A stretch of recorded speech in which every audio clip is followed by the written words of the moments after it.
O hindi po ito taba o balat ng baboy ha. Pinagsama po itong ampalaya at dahon ng malunggay sa iisang healthy cracker na sigurado magugustuhan nyo at pati ng mga bata. Paano po ba namin ito ginawa? Pakita po namin sa inyo. Para nga po sa ating ultimate cracker, gagamit po tayo ng 1 cup ng ampalaya at 1 cup po ng dahon ng malunggay. Alam naman natin po na masustansya ang malunggay. Pag sinamahan pa natin ng ampalaya, mas lalo na po mas masustansya yung ating magiging cracker. So ano pong hinintay natin? Umpisa na po natin ito. Ilagay lang po natin sa blender itong ampalaya. Tsaka po itong dahon ng malunggay. Isa pong pork broth cubes. 1 teaspoon po ng paminta. Pamintang powder na po yan. Tsaka isang teaspoon po ng iodized salt. Yun lang po yung sangkap natin. Lagyan po natin ng 1 cup lang po muna ng tubig. I-blender na po natin yan.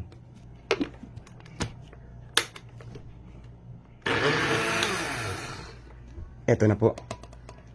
Magdaradag po tayo ng additional na 1 kalahating cup ng tubig. So total po ng 2 and 1/2 cups po ng tubig.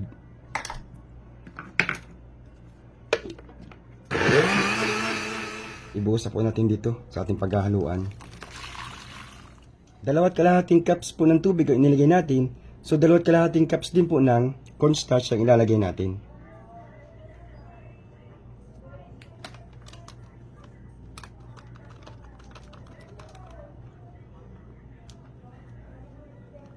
Yan. Then mix na po natin yan. Dito po natin lulutuin sa mga llanera. So kada portioning po dapat hahaluin nyo po ha. Para hindi po umiilalim yung cornstarch. So maglalagay po tayo ng manipis na portion dito sa llanera. Huwag nyo pong kakapalan. Tamang manipis lang po.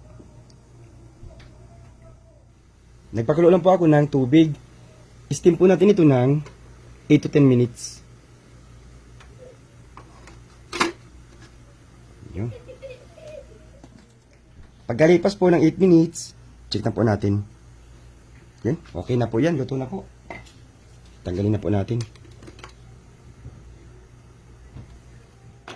And then, panibagong sarang na po tayo. Ito na po yung first batch sa mga naluto ko. So, tanggalin lang po natin. So, malamig na po siya. Ganyan lang po pagtanggal niya. No? Dandahan lang po. Para hindi po masira.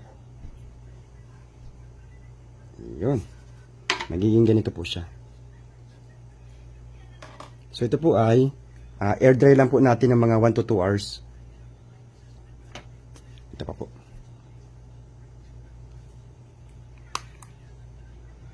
Oops, dandahan lang po. Yun. Ganun lang po yun. Ito na po yung mga naluto ko. So air dry ko lang po ito ng 1 hanggang 2 oras para mabawasan po yung lagkit. At para ready na po yan para hiwa-hiwain natin mamaya. Makalipas po ang 2 oras, ito na po yung ating ginagawa. Hindi na po siya madikit na masyado. Tuyo-tuyuin na po siya.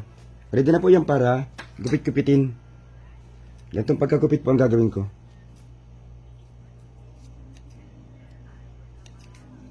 Pahaba lang po.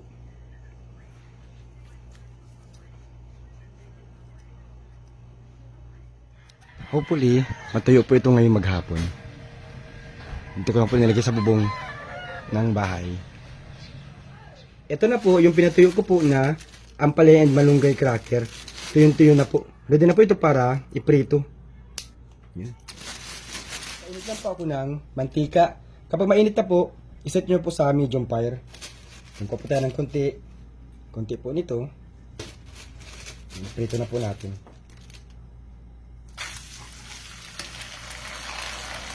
Ayan o. Ganda.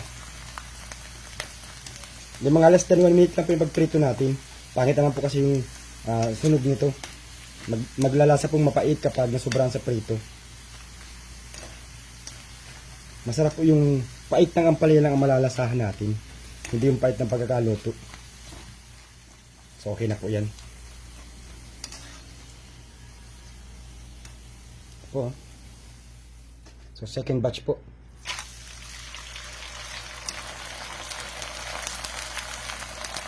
Ay, ganun lang po. Super healthy, ampalaya and malunggay cracker. Ito na po yung naluto namin na ampalaya and malunggay cracker. Pinagsama na po namin yan sa isang cracker lang. So, sasawan ko po suka lang na may sibuyas at paminta. Ito po, pwede rin po ninyong lagyan ng cheese powder, sour and cream powder, nasa inyo na po yan. Panalo, sa lasa po niya, masarap po yung lasa niya kasi may mga flavor po tayong nilagay.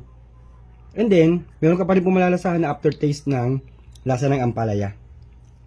Yun lang po, please follow, like, and share. Bye-bye!